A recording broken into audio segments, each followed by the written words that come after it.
Kahapon po mga idol na ibalita natin kung paano winasak ni Casimero ang ilong ng hapon na ito. Na kumbaga, nag-angas pa ito mga idol na sinabi niya na talagang itong si Casimero ay 2 round lang daw ay TKO na nga putin.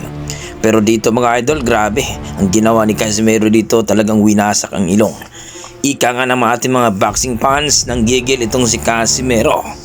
Dahil akala niya si Inoue ang kanyang kalaban.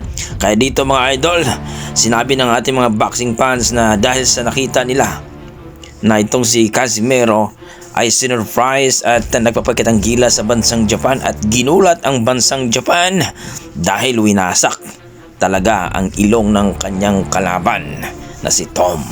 Ika nga, sabi nito mga idol, grabe, saludo daw siya ni Casimero sapagkat akala daw niya na medyo mahina na daw ito sapagkat edad na 36 years old na daw itong si Casimero.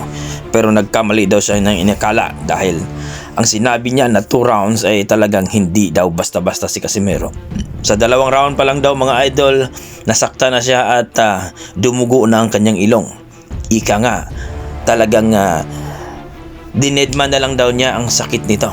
Dahil gusto daw niya mapatunayan na kayang-kaya nitong si Casimero. Pero hindi na niya nakaya sa round 5 mga idol nang bumbahin siya ni Casimero ng 3 beses mga idol at natamaan sa lip hook at talagang na-knockdown na siya.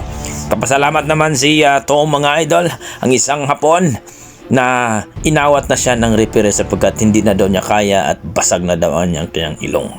So marami nagsasabi ngayon mga idol na itong si Naoya Inoue, kung papalag daw siya dito kay Casimero, baka daw kawawa lang daw ito at talagang matatalo itong si Naoya Inoue dahil may history na ito na talagang mahina daw ang panga nito at baka mabasag pa ang ilong. Sa kabilang banda mga idol, Inoue ay talagang controversial, no? Sa locker pala mga idol ay pinagbawalan na siya, no, na gumawa ng mga bagay sa kanyang hand drop. Ibig sabihin mga idol, iba-iba kasi ang roles ng bawat bansa mga idol.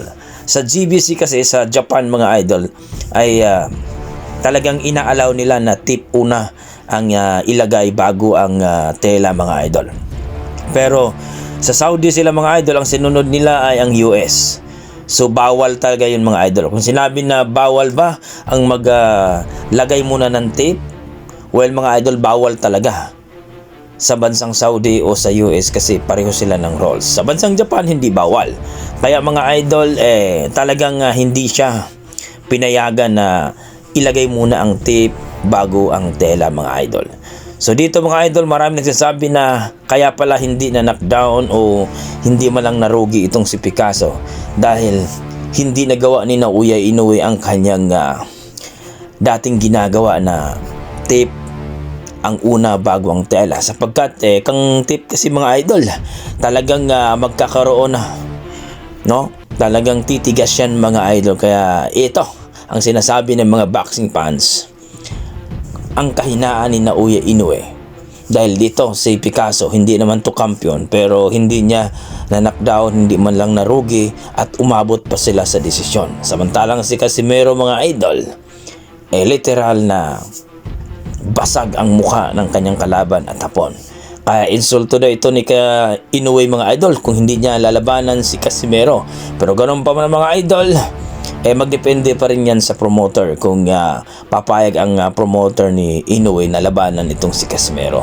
Marami nagsasabi mga idol na maganda na ilaban itong si Casimero at Naoya Inoue sapagkat 36 years old itong si Casimero, 32 years old naman itong si Naoya Inoue. So magandang laban ito kung matuloy nga ito mga idol. Ang problema kung papayag ba itong si Naoya Inoue sapagkat may takot talaga ito kay Casimero. So kayo mga idol, ang masasabi nyo dito sa ginawa ni Naoya Inoue na hindi daw niya na-lockout itong si Picasso dahil sa hand drop mga idol.